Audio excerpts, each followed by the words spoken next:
Chapter 66, The Time of Trouble. I saw the saints leaving the cities and villages, and associating together in companies, and living in the most solitary places. Angels provided them food and water, while the wicked were suffering from hunger and thirst. Then I saw the leading men of the earth consulting together, and Satan and his angels busy around them. I saw a writing, copies of which were scattered in different parts of the land, giving orders that unless the saints should yield their peculiar faith, give up the Sabbath, and observe the first day of the week, the people were at liberty after a certain time to put them to death. But in this hour of trial the saints were calm and composed, trusting in God, and leaning upon his promise that a way of escape would be made for them.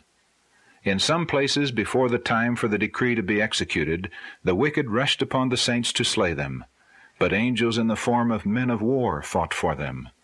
Satan wished to have the privilege of destroying the saints of the Most High, but Jesus bade his angels watch over them.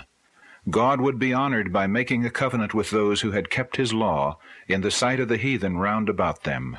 And Jesus would be honored by translating without their seeing death the faithful waiting ones who had so long expected him. Soon I saw the saints suffering great mental anguish. They seemed to be surrounded by the wicked inhabitants of the earth. Every appearance was against them. Some began to fear that God had at last left them to perish by the hand of the wicked. But if their eyes could have been opened, they would have seen themselves surrounded by angels of God. Next came the multitude of the angry wicked, and next a mass of evil angels, hurrying on the wicked to slay the saints. But before they could approach God's people, the wicked must first pass this company of mighty holy angels. This was impossible. The angels of God were causing them to recede, and also causing the evil angels who were pressing around them to fall back. It was an hour of fearful, terrible agony to the saints. Day and night they cried unto God for deliverance. To outward appearance there was no possibility of their escape. The wicked had already begun to triumph, crying out, "Why don't your God deliver you out of our hands? Why don't you go up and save your lives?" But the saints heeded them not. Like Jacob, they were wrestling with God. The angels longed to deliver them, but they must wait a little longer. The people of God must drink of the cup and be baptized with the baptism. The angels, faithful to their trust, continued their watch. God would not suffer his name to be reproached among the heathen. The time had nearly come when he was to manifest his mighty power and gloriously deliver his saints. For his name's glory he would deliver every one of those who had patiently waited for him, and whose names were written in the book. I was pointed back to faithful Noah. When the rain descended and the flood came, Noah and his family had entered the ark, and God had shut them in. Noah had faithfully warned the inhabitants of the antediluvian world, while they had mocked and derided him.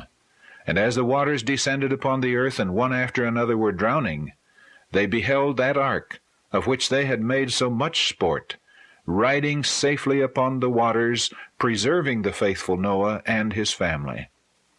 So I saw that the people of God, who had faithfully warned the world of his coming wrath, would be delivered.